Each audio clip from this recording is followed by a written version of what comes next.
This is what I learned from speaking to the brilliant American comedian Bill Burr. I spoke with him on Under the Skin. He came on to promote his movie, the Judd Apatow movie, King of Staten Island, the Pete Davidson film. What I learned from him is that he really trusts himself as a comic and as a creator. Even if you're not a stand-up comedian, what I feel that you could learn from watching Bill Burr is he's a person who's gone on a journey to discover his authentic self.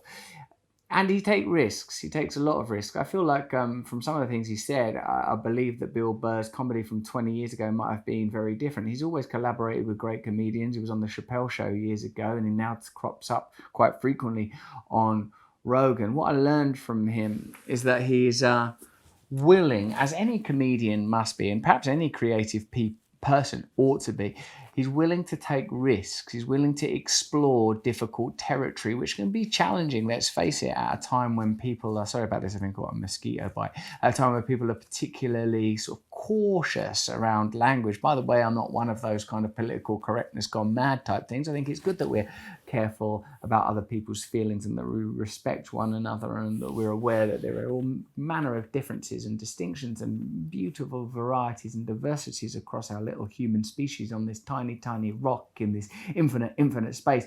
I like Bill Burr's. He has the comedian's instinct to spot a funny idea. He talked about the vulnerability of rabbits at one point in the conversation. It was very funny about like, what's the point in God creating a rabbit? Its whole life must just be so stressful. Its only ability is that it can procreate quickly. It was very funny the way that he constructed that idea. He trusts himself as a comic.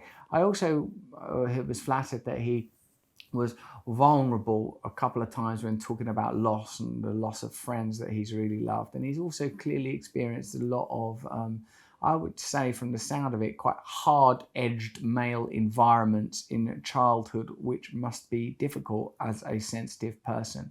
What I learned from Bill Burr is that people change, people progress, and that as a creative person, authenticity and sensitivity are absolutely vital, as is courage and bravery, and trusting your own unique tone and style, allowing it to emerge, even though all creative people emulate and sometimes downright copy other people at the beginning of their journey. It's important to allow that to be just a midwife to your own uniqueness. I also like the bit where he said at one point that he became a better comic when he was willing, when he stopped caring about what other people thought. And if we are totally governed by what other people think of us, we ain't a creator, we are a merchant. You know, we're creating stuff. And that's no offense to Stephen Merchant, who is a very authentic creator as well as a merchant, just by surname alone.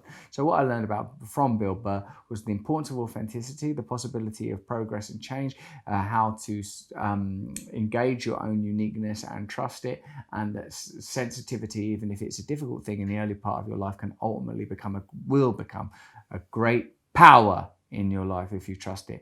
The thing I learned this week in another conversation was that sensitivity, illness, weakness, these are all comparable words, you know?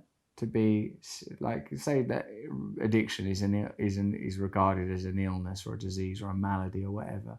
It's also a sensitivity. It's almost like an allergy. But sensitivity is a type of intelligence, an ability to spot patterns, an ability to feel, to intuit. So even things that may seem like a weakness or indeed a flaw can become a power.